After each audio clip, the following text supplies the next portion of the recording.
Right, let's get into it. Imagine this. The cameras are rolling live on CNN. The air in the studio is so thick with tension, you could cut it with a knife. On one side, you have Karoline Leavitt, the 27-year-old press secretary for the Trump administration, young, polished, and radiating an almost unnerving confidence. On the other side sits Congresswoman Jasmine Crocket, a former civil rights attorney from Texas with a reputation for not backing down from anyone. The moderator, Jake Tapper, looks on, completely unaware that he's about to lose control of his own show. Because in the next 30 seconds, Karoline Leavitt is going to say something so shocking, and Jasmine Crocket is going to respond with something so devastating, that it will go down as one of the most brutal political takedowns ever caught on camera. The debate is about a new government program called the Community Readiness Initiative, which is supposed to decide which neighborhoods get federal funding. But as Leavitt starts talking, the dog whistles start sounding like air raid sirens. Leaning into her microphone with a smug smile, Leavitt says, "Let's be honest here, Jake. Not every community is ready for the same level of investment. Some communities have stronger cultural foundations, better family structures. It's not racist to acknowledge reality." A chill runs through the studio. Crockett's eyes narrow, but she stays quiet. She's playing chess, not checkers. Emboldened, Leavitt doubles down. "Take education," she continues, her voice dripping with condescension. "We've poured billions into certain school districts with little to show for it. It's not about race, Congresswoman. It's about culture. My family came from nothing in New Hampshire. We worked hard. We followed the rules. That's the American way." She leans back, believing she's just won the argument. She has no idea she just walked straight into a perfectly laid trap. Crocket remains perfectly still. Then very slowly she asks, "Facts? It's interesting you mention facts, Karoline, because I have some facts of my own I'd like to share." And that's when she reaches for a folder sitting beside her chair. This folder isn't a prop. It's a weapon. "Karoline," Crocket says, her voice calm but razor sharp, "since you're so interested in accountability, I obtained some documents through a Freedom of Information Act request. I think our viewers will be very interested in them."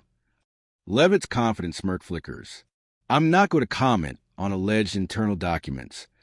"Oh, they're not alleged, Karoline," Crocket cuts her off, holding up a paper. "They're official White House memos, with your signature on them." The camera zooms in. The silence in the studio is now absolute. Crocket begins to read. "This memo states that communities will be ranked using what you call cultural compatibility scores. The criteria include English as a primary language, traditional family structures, and alignment with traditional American values." Leavitt's face goes pale. She stammers, That's taking things out of context." "Out of context?" Crockett's voice rises. "Let's add some context, then." She pulls out a second document. This is a scoring sheet. Guess which communities got the highest scores? Predominantly white, suburban areas. Guess which ones got the lowest? Urban areas with large Black and Latino populations. The audience starts murmuring. People are pulling out their phones. They know they're witnessing history. But Crocket saved the most devastating blow for last.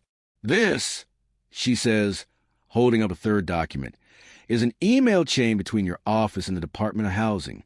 In it, your deputy writes, 'We need to make sure the money goes to communities that will use it the right way.' We all know what that means." A collective gasp sweeps the room. And then Crockett's voice booms. Your communications director responds with a laughing emoji and writes, "Karoline will love this. Finally, a way to fund real Americans instead of the usual suspects." The studio erupts. Leavitt looks like she's seen a ghost. She tries to speak, but nothing comes out. Crocket stands up, her voice filled with righteous fury. "The usual suspects, Karoline?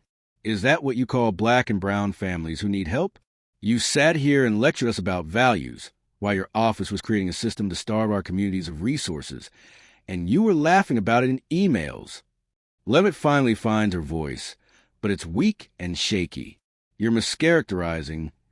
I'm reading your own words." Crocket thunders, holding the documents high for the cameras to see. You got caught. You thought you could hide your racism behind policy language, but you put the quiet part in writing. This is what racism looks like in 2025.